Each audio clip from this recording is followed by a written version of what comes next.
ഇന്നത്തെ സമഗ്ര റിപ്പോർട്ടുകളുമായി 1 PM news ആരംഭിക്കുന്നു. ഞാൻ S Vijayakumar.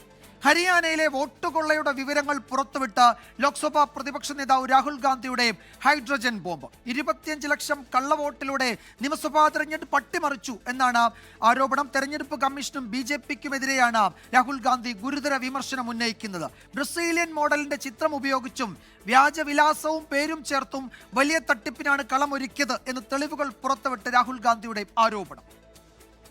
Is she from Haryana? You sure? You're absolutely sure she's not from Haryana? Okay, but she votes 22 times in Haryana. And she votes in 10 different booths in Haryana. And she's got multiple names. Seema, Sweetie, Saraswati, Rashmi, Vimla. Now what's interesting about this and why I'm opening with this slide, what is the big picture of Haryana? Big picture is 2 crore total voters, vote chori of 25 lakhs, possibly more, but confirmed bias of 25 lakhs.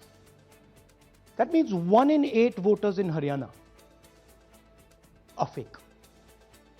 Right? That's 12.5%.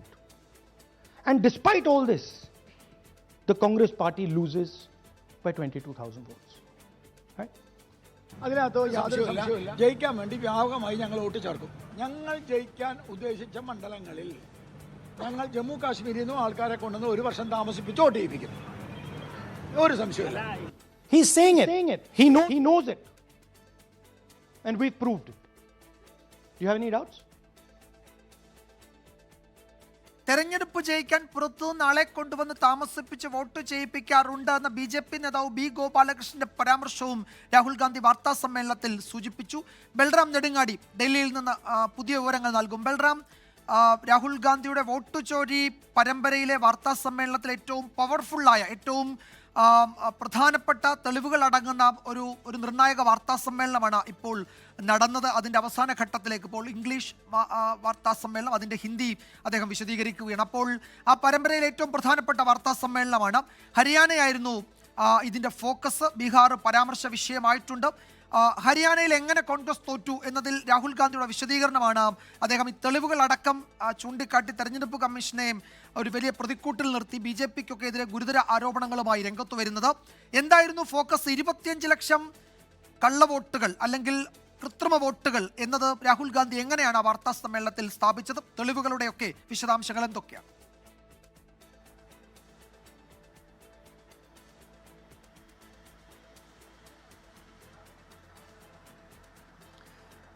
Vijayakumar, ബീഹാറിലെ 1ാം ഘട്ട തിരഞ്ഞെടുപ്പിന് തലേന്നാണ് Rahul Gandhi hydrogen bomb പൊട്ടിച്ചിരിക്കുന്നത്. തെരഞ്ഞെടുപ്പ് കമ്മീഷന്റെയും BJPയുടെയും ഒത്തുകളി തെളിയിക്കുന്ന തെളിവുകളാണ് തനിക്ക് പുറത്തുവിടാനുള്ളത് എന്നാണ് രാഹുൽ വ്യക്തമാക്കുന്നത്. Files ആണ് പുറത്തുവിടാനുള്ളത് എന്ന് നേരത്തെ തന്നെ കോൺഗ്രസ് വ്യക്തമാക്കിയിരുന്നു. ആ ഫയൽസ് എന്നുള്ളത് ഹരിയാന നിയമസഭാ തിരഞ്ഞെടുപ്പിൽ ഉപയോഗിച്ച വോട്ടർ പട്ടിക രാഹുൽ ഗാന്ധിയുടെ സംഘം സൂക്ഷ്മമായി പരിശോധിച്ച് അതിലുണ്ടായ ക്രമക്കേടുകൾ ഓരോന്നായി എണ്ണി പുറത്തുവിടുകയാണ് ഉണ്ടായത്. പ്രധാനമായും ഈ ഹരിയാനയെ സംബന്ധിച്ചിടത്തോളം കൊള്ളയിലൂടെയാണ് ഒരു സംസ്ഥാനം പൂർണ്ണമായും BJP കവർന്നത് എന്ന ആരോപണമാണ് രാഹുൽ ഉന്നയിച്ചിരിക്കുന്നത്. 2 കോടി വോട്ടർമാരുള്ള ഹരിയാനയിൽ 25 ലക്ഷത്തോളം വോട്ടർമാർ ക്രമക്കേടിലൂടെ ചേർക്കപ്പെട്ടു എന്ന് രാഹുൽ പറയുന്നു. ഹരിയാനയിലെ വോട്ടർ പട്ടികയിലെ 8ൽ 1 വോട്ടർ വ്യാജം എന്നാണ് ഈ കണക്കുകൾ സൂചിപ്പിക്കുന്നത്. 5 വിധത്തിലാണ് ഹരിയാനയിൽ തെരഞ്ഞെടുപ്പിൽ അട്ടിമറി നടത്തിയത് എന്നും രാഹുൽ ഗാന്ധി വാർത്താ സമ്മേളനത്തിൽ ആരോപിക്കുന്നുണ്ട്. അതിൽ ഒന്ന്, ഈ വ്യാജ വോട്ടർമാരെ ഉപയോഗിച്ച് വോട്ട് നിരന്തരം വോട്ടുകൾ ചെയ്തു. ഇരട്ട വോട്ടുകൾ ഉണ്ടായി, അസാധു വോട്ടുകൾ ഉണ്ടായി, ബൾക്ക് വോട്ടുകൾ, കൂടാതെ ഫോം 6, ഫോം 7 എന്നിവയുടെ ദുരുപയോഗം, തങ്ങൾക്ക് എതിരെ പോൾ ചെയ്യപ്പെടുമെന്ന വോട്ടുകൾ നീക്കം ചെയ്യുകയും കൂടാതെ കൃത്രിമ വോട്ടുകൾ ചേർക്കുകയും ചെയ്തു എന്നാണ് രാഹുലിൻ്റെ ആരോപണം. ഈ വിധത്തിൽ 5 വിധത്തിൽ ക്രമക്കേട് നടക്കുകയും വലിയ തോതിലുള്ള ക്രമക്കേട് ഈ വോട്ടർ പട്ടികയിൽ ഉണ്ടാവുകയും ചെയ്തു എന്നും ചില ഫോട്ടോകൾ ഉൾപ്പെടെ കാണിച്ചുകൊണ്ട് ഒരു ബ്രസീലിയൻ മോഡലിൻ്റെ ഫോട്ടോയിൽ 10 ബൂത്തുകളിലായി 22 തവണ വോട്ട് ചെയ്യപ്പെട്ടു എന്നാണ് രാഹുൽ സൂചിപ്പിക്കുന്നത്. മറ്റൊരു ഒരു ഫോട്ടോ വോട്ടർ പട്ടികയിലെ 2 ബൂത്തുകളിലായി 100 ഇടങ്ങളിൽ ആവർത്തിക്കപ്പെടുന്നു. 223 ഇടങ്ങളിൽ ആവർത്തിപ്പിക്കുന്ന വ്യക്തതയില്ലാത്ത ഒരു ഫോട്ടോയും ഹരിയാനയിലെ വോട്ടർ പട്ടികയിൽ ഉണ്ട്. ഇത്തരത്തിൽ വലിയ തോതിലുള്ള ക്രമക്കേട് തെരഞ്ഞെടുപ്പിൽ നടന്നു എന്നും തെരഞ്ഞെടുപ്പ് കമ്മീഷന് ആവശ്യമെങ്കിൽ അല്ലെങ്കിൽ ഇത്തരത്തിലുള്ള ഫോട്ടോ ഇരട്ടിപ്പോ വിവരങ്ങൾ ഇരട്ടിക്കുന്നത് അടക്കമുള്ള കാര്യങ്ങൾ അവരുടെ സോഫ്റ്റ്വെയർ ഉപയോഗിച്ച് നീക്കം ചെയ്യാനുള്ള സൗകര്യമുണ്ട് എന്നിരിക്കെ ഇത് ഉണ്ടായില്ല ഹരിയാനയിൽ. അത് BJPയെ സഹായിക്കാനായിരുന്നു എന്നും അധികമായി ചേർത്ത ഈ വോട്ടുകൾ, കൃത്രിമ വോട്ടുകൾ, വ്യക്തതയില്ലാത്ത വോട്ടുകൾ, ഒരേ വിവരങ്ങൾ പങ്കുവെച്ചുകൊണ്ടുള്ള വോട്ടുകൾ ഉൾപ്പെടെയുള്ളവ അത് BJPക്ക് വേണ്ടി ചേർക്കപ്പെട്ട വോട്ടുകളാണ് എന്നും അതേസമയം കോൺഗ്രസിന്റെ വോട്ടുകൾ വ്യാപകമായി തന്നെ ഒഴിവാക്കപ്പെട്ടു എന്നും അദ്ദേഹം ആരോപിക്കുന്നു. സമാനമായി തന്നെയാണ് വോട്ട് ഇരട്ടിപ്പ്. ഉത്തർപ്രദേശിലെ BJP നേതാക്കളുടെ, പ്രാദേശിക നേതാക്കളുടെ കുടുംബം അവർ ഹരിയാന തെരഞ്ഞെടുപ്പിലും വോട്ട് ചെയ്തു എന്നതിൻ്റെ രേഖകളും വോട്ടർ പട്ടികയുടെ വിവരങ്ങൾ, ഫോട്ടോ സഹിതമുള്ള വിവരങ്ങൾ പുറത്തുവിട്ടുകൊണ്ടാണ് രാഹുൽ ഗാന്ധി ആരോപിക്കുന്നത്. ഇതിൽ വ്യാപകമായി തന്നെ ഇത്തരം ക്രമക്കേടുകൾ നടന്നു എന്ന് രാഹുൽ ആരോപിക്കുന്നു. ഏതാണ്ട് 1,24,177 വോട്ടർമാർ വ്യാജ ഫോട്ടോകളാണ് ഉപയോഗിച്ചത് എന്നാണ് രാഹുൽ പുറത്തുവിടുന്ന കണക്ക്. ഇരട്ടിപ്പ് നീക്കം ചെയ്യാനുള്ള സൗകര്യമുണ്ടായെങ്കിലും അത് ഉപയോഗിക്കാൻ തെരഞ്ഞെടുപ്പ് കമ്മീഷൻ തയ്യാറായില്ല. ഇതിലൂടെ BJPക്ക് വലിയ തോതിലുള്ള അവസരമാണ് ഒരുക്കിയത്. 22,000 വോട്ടുകൾക്ക് മാത്രമാണ് കോൺഗ്രസിന് ഹരിയാനയിൽ ഭരണം നഷ്ടമായത്. എന്നാൽ 25 ലക്ഷത്തോളം വോട്ടർമാരാണ് ഇത്തരത്തിൽ വ്യാജമായി ഹരിയാന തെരഞ്ഞെടുപ്പിൽ വോട്ട് ചെയ്യപ്പെട്ടത് എന്നുമാണ് രാഹുൽ ഗാന്ധി ആരോപിക്കുന്നത്. സമാനമായി ഏറ്റവും ഒടുവിലായി ബീഹാറിലും സമാനമായ നീക്കങ്ങൾ ഉണ്ടായതായും രാഹുൽ ആരോപിക്കുന്നുണ്ട്. ബീഹാറിൽ ഈ തീവ്ര വോട്ടർ പട്ടിക പരിഷ്കരണത്തിന് ശേഷം പുറത്തിറക്കിയ പുതിയ പട്ടികയിലാണ് ബീഹാറിലെ ജനങ്ങൾ വോട്ട് ചെയ്യുന്നത്. അവിടെ നിന്നുമുള്ള ഒരു കുടുംബത്തെയും രാഹുൽ ഗാന്ധി മാധ്യമങ്ങൾക്ക് മുന്നിൽ എത്തിച്ചു. ജമോയിൽ നിന്നുള്ള വോട്ടറെയും കുടുംബത്തെയുമാണ് അദ്ദേഹം എത്തിച്ചിരിക്കുന്നത്. കോൺഗ്രസ് ദിലീപ് യാദവിന്റെ കുടുംബത്തെയും ആണ് വോട്ടർമാർക്ക് മുന്നിൽ മാധ്യമങ്ങൾക്ക് മുന്നിൽ എത്തിച്ചത്. ഇവരുടെ കുടുംബത്തിന്റെ മുഴുവൻ വോട്ടുകളും വോട്ടർ പട്ടികയിൽ നിന്നും നീക്കം ചെയ്തു എന്ന് ഇവർ മാധ്യമങ്ങളോട് പറഞ്ഞു. സമാനമായി തന്നെ മറ്റ് 2 വോട്ടർമാരെ കൂടി രാഹുൽ ഗാന്ധി എത്തിച്ചിരുന്നു. ഒരു ഗ്രാമത്തിൽ മാത്രം ഏതാണ്ട് 170-ലേറെ വോട്ടുകൾ നീക്കം ചെയ്യുകയും 300-ലേറെ വോട്ടുകൾ അവിടെ ചേർക്കപ്പെടുകയും ചെയ്തു എന്നാണ്. ഈ നീക്കം ചെയ്യപ്പെട്ട വോട്ടുകൾ ഭൂരിഭാഗവും കോൺഗ്രസ് അനുഭാവികളുടേതാണ് എന്നും ബീഹാറിലെ വോട്ടർ പട്ടികയുമായി താൻ പിന്നീട് വിശദമായി തന്നെ മാധ്യമങ്ങളെ കാണും എന്നും അദ്ദേഹം അറിയിച്ചിരിക്കുകയാണ്. പ്രധാനമായും ബീഹാർ തിരഞ്ഞെടുപ്പിൽ അതിന് മുമ്പായി തന്നെ തെരഞ്ഞെടുപ്പ് കമ്മീഷനും BJPയും തമ്മിലുള്ള ഒത്തുകളിയുണ്ട് എന്ന ആരോപണം ആവർത്തിക്കുന്നതോടൊപ്പം അതിൻ്റെ തെളിവുകൾ കൂടി രാഹുൽ പുറത്തുവിടുകയാണ്. 100% വ്യക്തതയുള്ള 100% കൃത്യമായ ഡാറ്റകൾ മുന്നോട്ട് വെച്ചാണ് താൻ മാധ്യമങ്ങൾക്ക് മുന്നിൽ എത്തുന്നത് എന്നും ഈ ഒരു ഒത്തുകളി ഇതിൽ എന്ത് ചെയ്യും ഇതിൽ എന്ന ചോദ്യം കഴിഞ്ഞ വാർത്താ സമ്മേളനത്തിൽ തനിക്കെതിരെ ഉണ്ടായിരുന്നു. എന്നാൽ അതിന് ചെയ്യാനുള്ളത് വളരെ കൗതുകമുള്ള മറുപടിയാണല്ലോ രാഹുൽ ഗാന്ധി പറഞ്ഞത്. ഇനി എന്താണ് ഇതിൽ ചെയ്യാൻ പോകുന്നതെന്ന് കഴിഞ്ഞ വാർത്താ സമ്മേളനത്തിൽ നിങ്ങൾ ചോദിച്ചല്ലോ. ആ ചോദ്യത്തിന് ഒരു തരത്തിൽ രാഹുൽ ഗാന്ധി മറുപടി പറയുന്നുണ്ട്. അതുപോലെ മഹാരാഷ്ട്രയിലെയും ഹരിയാനയിലെയും ഒക്കെ ചെറുപ്പക്കാർ എന്ത് ചെയ്യണം, ഏത് തരത്തിൽ പ്രതികരിക്കണം എന്നതിൻ്റെ ചില സൂചനകൾ എന്ന് പറയാവുന്ന തരത്തിൽ മറുപടിയാണ് അദ്ദേഹത്തിൽ നിന്നുണ്ടായത് അല്ലേ?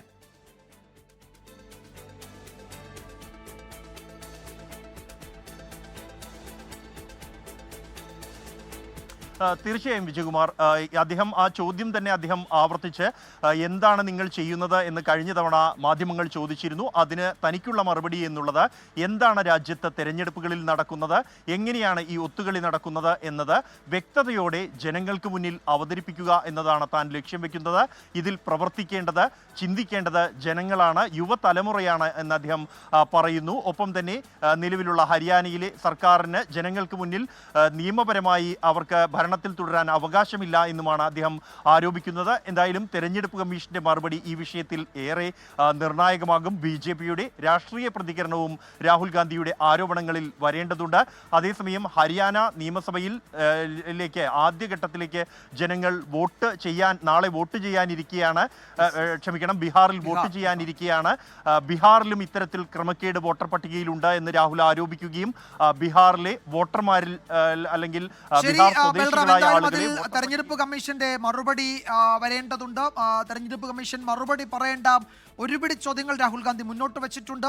വളരെ ഗുരുതരമായ ഗൗരവമുള്ള ആരോപണങ്ങളാണ്. അതിൽ ഇലക്ഷൻ കമ്മീഷന് മറുപടി പറയാനുണ്ടോ എന്നറിയണം. BJPയുടെ രാഷ്ട്രീയ പ്രതികരണം വരാനിരിക്കുന്നുണ്ട്. ബീഹാർ നാളെ ആദ്യഘട്ടം ബൂത്തിലേക്ക് പോകുന്നതിന് മണിക്കൂറുകൾക്ക് മുൻപാണ് തെരഞ്ഞെടുപ്പ് അട്ടിമറി എന്ന ആരോപണത്തിൽ കുറെ കൂടി തെളിവുകളടക്കം പുറത്തുവിട്ട് രാഹുൽ ഗാന്ധി വാർത്താ സമ്മേളനം നടത്തിയിരിക്കുന്നത്. അത് ഏതൊക്കെ തരത്തിലുള്ള പ്രത്യാഘാതം ബീഹാറിൽ ഉണ്ടാക്കാൻ പോകും, അതുപോലെ രാഷ്ട്രീയ വൃത്തങ്ങളുടെ പ്രതികരണം എന്താണ്, തെരഞ്ഞെടുപ്പ് കമ്മീഷന് എന്താണ് പറയാനുള്ളത്, അതാണ് ഏറ്റവും പ്രധാനപ്പെട്ടത്. അതാണ് അടുത്ത മണിക്കൂറുകളിൽ അറിയാനുള്ളത്. ആ പ്രതികരണങ്ങൾ വരും എന്ന് പ്രതീക്ഷിക്കുന്നു. കൂടുതൽ രാഷ്ട്രീയ പ്രതികരണങ്ങളൊക്കെ ഈ വിഷയത്തിൽ വരാനിരിക്കുന്നതേ ഉള്ളൂ. നമ്മൾ ഇന്നത്തെ മറ്റ് പ്രധാന റിപ്പോർട്ടുകളിലേക്ക് കൂടി കടക്കുകയാണ്. ശബരിമല സ്വർണ്ണക്കൊള്ളയിൽ തിരുവിതാംകൂർ ദേവസ്വം ബോർഡിനെതിരെ ആഞ്ഞടിച്ച് ഹൈക്കോടതി. 2025 സ്വർണ്ണപ്പാളി കൊടുത്തുവിടാനുള്ള തീരുമാനം രേഖപ്പെടുത്താതെ ദേവസ്വം മിനിറ്റ്സിൽ ക്രമക്കേട് നടത്തിയെന്ന് കോടതി വിമർശിച്ചു. തിരുവിതാംകൂർ ദേവസ്വം ബോർഡിനെതിരെ അഴിമതി നിരോധന നിയമം നിലനിൽക്കുമോ എന്ന് പരിശോധിക്കണമെന്ന് കോടതി പ്രത്യേക അന്വേഷണ സംഘത്തോട് ആവശ്യപ്പെടുകയും ചെയ്തു. ശബരിമല സ്വർണ്ണക്കൊള്ളയിൽ പ്രത്യേക അന്വേഷണ സംഘം രണ്ടാമത്തെ റിപ്പോർട്ട് ഹൈക്കോടതിയിൽ സമർപ്പിച്ചു. റിപ്പോർട്ട് പരിശോധിച്ച കോടതി ഉന്നയിച്ചത് അതിരൂക്ഷ വിമർശനങ്ങൾ. PS പ്രശാന്തിന്റെ നേതൃത്വത്തിലുള്ള തിരുവിതാംകൂർ ദേവസ്വം ബോർഡ് ഭരണസമിതിക്കെതിരെയുള്ള ഗുരുതര കണ്ടെത്തലുകളാണ് SIT റിപ്പോർട്ടിലുള്ളത്. മിനിറ്റ്സ് ബുക്കിലെ ക്രമക്കേടുകളടക്കം ഇതിൽ ഉൾപ്പെടുന്നു. 2025 സ്വർണ്ണപ്പാളി ഉണ്ണികൃഷ്ണൻ പോറ്റിക്ക് കൊടുത്തുവിടാൻ അടിയന്തര സാഹചര്യം കെട്ടിച്ചമച്ചെന്നും കോടതി നിരീക്ഷിച്ചു. ഇതിന് പിന്നാലെയാണ് ദേവസ്വം ബോർഡിനെതിരെ അഴിമതി നിരോധന നിയമം നിലനിൽക്കുമോ എന്ന് പരിശോധിക്കാൻ SITക്ക് നിർദ്ദേശം നൽകിയത്. ദേവസ്വം ബോർഡ് ഉദ്യോഗസ്ഥരുടെ വീഴ്ചകളും SIT റിപ്പോർട്ടിൽ എണ്ണിപ്പറഞ്ഞു. ഉദ്യോഗസ്ഥർ ഉണ്ണികൃഷ്ണൻ പോറ്റിക്ക് നൽകിയത് അമിത സ്വാതന്ത്ര്യം, സന്നിധാനത്തെത്തി വാതിൽപ്പാളിയുടെ പകർപ്പെടുക്കാൻ അനുമതി നൽകിയത് നിയമവിരുദ്ധമെന്ന് കോടതി വ്യക്തമാക്കി. മോഷണം പോയ സ്വർണത്തിന്റെ അളവ് കണ്ടെത്താൻ ശാസ്ത്രീയ പരിശോധന വേണമെന്ന SITയുടെ ആവശ്യത്തിന് കോടതി അനുമതി നൽകി. ഹൈക്കോടതിയിൽ കേസ് പരിഗണിക്കുന്നതിനിടയിലും പ്രത്യേക അന്വേഷണ സംഘം സന്നിധാനത്ത് പരിശോധന നടത്തി. ശബരിമല സ്വർണ്ണക്കൊള്ളയുമായി ബന്ധപ്പെട്ട പ്രത്യേക അന്വേഷണ സംഘത്തിന്റെ റിപ്പോർട്ട് ഹൈക്കോടതിയിലെത്തുമ്പോൾ കോടതി പോലും ഞെട്ടുന്ന സാഹചര്യമാണുള്ളത്. 3 ആഴ്ചയ്ക്ക് ശേഷം വീണ്ടും കേസ് പരിഗണിക്കുമ്പോൾ ഇനി എന്ത് എന്ന ചോദ്യം ബാക്കി. ഹൈക്കോടതിയിൽ നിന്ന് വിഷ്ണു സുരേഷ്, 24. അമേരിക്കയിൽ പുതുചരിത്രം എഴുതി ന്യൂയോർക്ക് സിറ്റി മേയറായി ഇന്ത്യൻ വംശജൻ ഷൊഹ്റാൻ മംതാനി തെരഞ്ഞെടുക്കപ്പെട്ടു. ന്യൂയോർക്ക് സിറ്റിയുടെ ചരിത്രത്തിലെ ആദ്യ മുസ്ലിം മേയറാണ് 34-കാരനായ ഷൊഹ്റാൻ മംതാനി. കുടിയേറ്റക്കാരുടെ നഗരമായി ന്യൂയോർക്ക് തുടരുമെന്ന് ജനത്തെ അഭിസംബോധന ചെയ്ത ഷൊഹ്റാൻ മംതാനി പറഞ്ഞു. മേയർ ഗവർണർ തെരഞ്ഞെടുപ്പുകളിൽ പ്രസിഡന്റ് ഡൊണാൾഡ് ട്രംപിന് കനത്ത തിരിച്ചടിയാണ് ഉണ്ടായത്. മിസൗറി സിറ്റി മേയറായി മലയാളിയായ റോബിൻ എലക്കാട് 3ാമതും തെരഞ്ഞെടുക്കപ്പെട്ടു. ന്യൂയോർക്ക് മേയർ തിരഞ്ഞെടുപ്പിൽ അമേരിക്കൻ പ്രസിഡന്റ് ഡൊണാൾഡ് ട്രംപിന്റെ വെല്ലുവിളി മറികടന്നാണ് ഷൊഹ്റാൻ മംതാനിയുടെ മിന്നും ജയം. മംതാനി തിരഞ്ഞെടുക്കപ്പെട്ടാൽ ന്യൂയോർക്കിനുള്ള ഫെഡറൽ സഹായം വെട്ടിച്ചുരുക്കുമെന്നുൾപ്പെടെയുള്ള ഭീഷണി ജനം തള്ളി. റിപ്പബ്ലിക്കൻ സ്ഥാനാർത്ഥിയെ പിന്തുണയ്ക്കാതെ മുൻ ഗവർണറും ഡെമോക്രാറ്റുമായ ആൻഡ്രൂ കുമോയ്ക്കായി ട്രംപ് രംഗത്തിറങ്ങിയെങ്കിലും അതും ഫലം കണ്ടില്ല. സാധാരണക്കാരുടെ ജീവിത പ്രശ്നങ്ങൾ ഉന്നയിച്ച മംതാനി ലോകത്തെ വലിയ നഗരത്തിന്റെ മുഖമായി. കുടിയേറ്റവും ഇസ്ലാമോഫോബിയയും പരാമർശിച്ച് മംതാനിയുടെ വിജയപ്രസംഗം. Where the more than 1 million Muslims know that they belong. Not just in the 5 boroughs of this city, but in the halls of power. ഇന്ത്യയിൽ ജനിച്ച ഗസാല ഹാഷ്മി വെർജീനിയ ലഫ്റ്റനന്റ് ഗവർണറായി തിരഞ്ഞെടുക്കപ്പെട്ടു. സിൻസിനാറ്റിയിൽ ഇന്ത്യൻ വംശജനായ അഫ്താബ് പുരേവാൾ വീണ്ടും മേയറായി. ഇരുവരും ഡെമോക്രാറ്റുകളാണ്. ന്യൂജേഴ്സിയിലും വെർജീനിയയിലും ഡെമോക്രാറ്റുകളായ വനിതകളാണ് ഗവർണർ സ്ഥാനത്തേക്ക് ജയിച്ചത്. രണ്ടിടത്തും ആദ്യമായാണ് വനിതകളുടെ വിജയം. ബാലറ്റിൽ തന്റെ പേരില്ലാത്തതും ഷട്ട്ഡൌണുമാണ് തിരഞ്ഞെടുപ്പിൽ റിപ്പബ്ലിക്കന്മാർ പരാജയപ്പെടാൻ കാരണമെന്നാണ് ട്രംപിന്റെ വിശദീകരണം. International desk, 24. തടഞ്ഞുവെച്ച SSK ഫണ്ട് കേന്ദ്രത്തിൽ നിന്ന് ലഭിച്ചു തുടങ്ങിയതോടെ പ്രതീക്ഷയിൽ വിദ്യാഭ്യാസ വകുപ്പ്. 1158 കോടി രൂപ കേന്ദ്രം നൽകാനുണ്ടെന്നും ഇത് നേടിയെടുക്കുമെന്നും വിദ്യാഭ്യാസ മന്ത്രി വി ശിവൻകുട്ടി പറഞ്ഞു. PM ശ്രീ പദ്ധതി മരവിപ്പിക്കുന്ന കത്ത് AGയുടെ നിയമോപദേശത്തിനു ശേഷം കേന്ദ്രത്തിന് കൈമാറും. കഴിഞ്ഞ ദിവസമാണ് വിദ്യാഭ്യാസ അവകാശ നിയമപ്രകാരം ലഭിക്കേണ്ട 109 കോടി രൂപയിൽ 92 കോടി 41 ലക്ഷം രൂപ സംസ്ഥാനത്തിന് ലഭിച്ചത്. നിർമ്മാണ ആവശ്യങ്ങൾക്കുള്ള നോൺ റെക്കറിംഗ് ഫണ്ട് 17 കോടി രൂപ ഇനി കിട്ടാനുണ്ട്. സ്പെഷ്യൽ എഡ്യൂക്കേറ്റർ ഫണ്ടും ഉടൻ ലഭിക്കുമെന്നാണ് പ്രതീക്ഷ. 2023-24 കാലഘട്ടത്തിലെ 118 കോടി 58 ലക്ഷം രൂപയും 2024-25 കാലഘട്ടത്തിലെ 513 കോടി രൂപയും 25-26 കാലഘട്ടത്തിലെ 456 കോടി രൂപയും ഇനി ലഭിക്കാനുണ്ട്. അനുമതി നൽകിയ 109 കോടിയിൽ 92.41 കോടി രൂപയാണ് ഇന്നലെ അനുവദിച്ചത്. ഇത് വിദ്യാഭ്യാസ അവകാശ നിയമപ്രകാരം കുഞ്ഞുങ്ങൾക്ക് അർഹതപ്പെട്ട റിക്കറിംഗ് ഫണ്ടാണ്. നിർമ്മാണ ആവശ്യങ്ങൾക്കായുള്ള നോൺ റിക്കറിംഗ് ഫണ്ട് 17 കോടി രൂപ ഇനിയും ലഭിക്കാനുണ്ട്. അത് ഈ ആഴ്ച തന്നെ ലഭിച്ചേക്കും. ഈ കുടിശ്ശിക നമുക്ക് SSKക്ക് കിട്ടേണ്ട കുടിശ്ശിക അടക്കമുള്ള കാശ് കിട്ടുമെന്ന് തന്നെയാണ് പ്രതീക്ഷ. 10-ാം തീയതി കേന്ദ്ര വിദ്യാഭ്യാസ മന്ത്രിയെ ഞാൻ നേരിൽ കാണുന്നുണ്ട്. ഈ കാശ് വാങ്ങിയെടുക്കുന്നതിന് വേണ്ടിയുള്ള പരിശ്രമം നടത്തുന്നതിന് വേണ്ടി. SSK ഫണ്ട് ആദ്യ ഗഡു ലഭിച്ചത് PMC പദ്ധതിയിൽ ഒപ്പിട്ടതിന്റെ നേട്ടമാണെന്നോ അല്ലെന്നോ പറയാനില്ലെന്നും വിദ്യാഭ്യാസ മന്ത്രി പ്രതികരിച്ചു. PMC പദ്ധതി മരവിപ്പിക്കണമെന്ന മന്ത്രിസഭാ തീരുമാനം കേന്ദ്രത്തെ അറിയിക്കാനുള്ള കത്ത് AGയുടെ പരിഗണനയിലാണ്. മന്ത്രിസഭ ഉപസമിതി രൂപീകരിച്ച് ഉത്തരവിറക്കിയിട്ടുണ്ട്. മന്ത്രിമാരുമായി കൂടിയാലോചിച്ച് മന്ത്രിസഭാ ഉപസമിതി യോഗം ചേരുന്നത് തീരുമാനിക്കുമെന്നും വിദ്യാഭ്യാസ മന്ത്രി അറിയിച്ചു. 24 തിരുവനന്തപുരം. തൃശൂരിൽ തമിഴ്നാട് പോലീസിന്റെ കസ്റ്റഡിയിൽ നിന്ന് ചാടിപ്പോയ കുപ്രസിദ്ധ മോഷ്ടാവ് ബാലമുരുകൻ സംസ്ഥാനം വിട്ടെന്ന് സൂചന. തെങ്കാശി, പൊള്ളാച്ചി തുടങ്ങിയ സ്ഥലങ്ങൾ കേന്ദ്രീകരിച്ചാണ് നിലവിലെ അന്വേഷണം. തമിഴ്നാട് പോലീസിന്റെ വീഴ്ച വ്യക്തമാക്കുന്ന ബാലമുരുകന്റെ CCTV ദൃശ്യങ്ങൾ 24 പുറത്തുവിട്ടു. തൃശൂരിൽ നിന്ന് ബാലമുരുകൻ തമിഴ്നാട് പൊള്ളാച്ചിയിലേക്ക് കടന്നെന്നാണ് കേരള പോലീസിന്റെ സംശയം. പാലക്കാട് വഴി തമിഴ്നാട്ടിലേക്ക് ബാലമുരുകൻ കടന്നിട്ടുണ്ടാകാം. ഇതിന്റെ അടിസ്ഥാനത്തിൽ തമിഴ്നാട് കേന്ദ്രീകരിച്ച് തിരച്ചിൽ ഊർജിതമാക്കാനാണ് തീരുമാനം. അന്വേഷണത്തിനായി തൃശൂരിൽ നിന്നുള്ള സംഘം തമിഴ്നാട്ടിലേക്ക് പോകും. തമിഴ്നാട് പോലീസ് സംഘം ഇതിനോടകം തെങ്കാശിയിൽ പരിശോധന ആരംഭിച്ചു. അതേസമയം ബാലമുരുകന്റെ രക്ഷപ്പെടലിൽ തമിഴ്നാട് പോലീസിന് വീഴ്ച സംഭവിച്ചുവെന്ന് തെളിയിക്കുന്ന CCTV ദൃശ്യങ്ങൾ 24-ന് ലഭിച്ചു. പോലീസ് സംഘം ബാലമുരുകനുമായി ആലത്തൂരിലെ ഹോട്ടലിൽ ഭക്ഷണം കഴിക്കുന്നതിന്റെ ദൃശ്യങ്ങളാണ് പുറത്തുവന്നത്. കൈവിലങ്ങില്ലാതെ ബാലമുരുകൻ സഞ്ചരിക്കുന്നത് ദൃശ്യങ്ങളിൽ വ്യക്തം.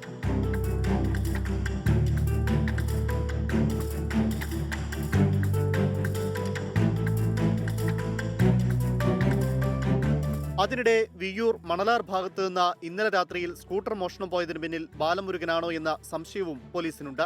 മോഷണം നടന്ന വീട്ടിലും സമീപ പ്രദേശത്തും കേരള തമിഴ്നാട് പോലീസ് സംഘം പരിശോധന നടത്തി. പ്രദേശത്തെ CCTV ദൃശ്യങ്ങൾ കേന്ദ്രീകരിച്ചുള്ള അന്വേഷണവും പോലീസ് നടത്തുന്നുണ്ട്. റാഫി കരീം, 24 തൃശൂർ. എറണാകുളം കറുകുറ്റിയിൽ 6 മാസം പ്രായമുള്ള കുട്ടിയുടെ മരണത്തിൽ ദുരൂഹതയെന്ന് പോലീസ്. കഴുത്തിന് മുറിവേറ്റ നിലയിലാണ് കുഞ്ഞിനെ ആശുപത്രിയിൽ എത്തിച്ചത്. അസ്വാഭാവിക മരണത്തിന് അങ്കമാലി പോലീസ് കേസ് രജിസ്റ്റർ ചെയ്തു. S ശ്യാംകുമാർ വിവരങ്ങൾ നൽകും. കൊച്ചിയിൽ നിന്ന് ശ്യാം, എന്താണ് പോലീസ് സംശയിക്കുന്നത്? വിജയകുമാർ, 6 മാസം പ്രായമുള്ള ഡെൽന മരിയ എന്ന് പറയുന്ന കുഞ്ഞിനെ കഴുത്തിന് മുറിവേറ്റ നിലയിലാണ് രാവിലെ ആശുപത്രിയിൽ എത്തിക്കുന്നത്. ഈ സമയത്ത് കുട്ടിക്ക് പൾസ് ഇല്ലായിരുന്നു എന്നുള്ളതാണ് ഡോക്ടർമാർ പറയുന്നത്. കുട്ടിയുടെ കഴുത്തിൽ കണ്ട മുറിവിൽ അസ്വാഭാവികത തോന്നി ആശുപത്രിയിൽ നിന്നാണ് അങ്കമാലി പോലീസിൽ വിവരം അറിയിച്ചത്. തുടർന്ന് പോലീസ് സ്ഥലത്തെത്തി പരിശോധനകൾ നടത്തുകയും മൃതദേഹം ഇൻക്വസ്റ്റിന് ശേഷം മോർച്ചറിയിലേക്ക് മാറ്റുകയും ചെയ്തു. കുട്ടിയുടെ അമ്മുമ്മയോടൊപ്പം ഉറങ്ങിക്കിടന്നിരുന്ന കുഞ്ഞെയാണ് മരിച്ച നിലയിൽ കണ്ടെത്തിയിരുന്നത്. ആ കുട്ടിയുടെ കഴുത്തിലെ മുറിവാണ് ഇപ്പോൾ സംശയത്തിന് ഇട നൽകുന്നത്. ഇത് എങ്ങനെ സംഭവിച്ചു എന്നുള്ളത് പരിശോധിച്ചു വരികയാണ്. കുട്ടിയുടെ അമ്മുമ്മയ്ക്ക് മാനസികമായ ചില ബുദ്ധിമുട്ടുകളുള്ള ആളാണ് എന്ന് പറയപ്പെടുന്നുണ്ട്. ഏതായാലും കൂടുതൽ അന്വേഷണത്തിലാണ് പോലീസ്.